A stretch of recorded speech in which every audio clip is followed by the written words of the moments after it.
You ask Tiger to solve. This deals with linear equations with one unknown. The final result is b equals -4/3. Let's solve it step by step. Simplify the expression. Group like terms. Simplify the arithmetic. Group all constants on the right side of the equation. Subtract 12 from both sides.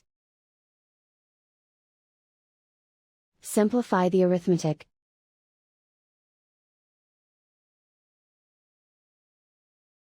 Isolate the b.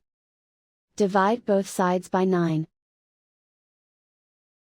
Simplify the fraction. Find the greatest common factor of the numerator and denominator. Factor out and cancel the greatest common factor. And so the final result is b equals -4/3.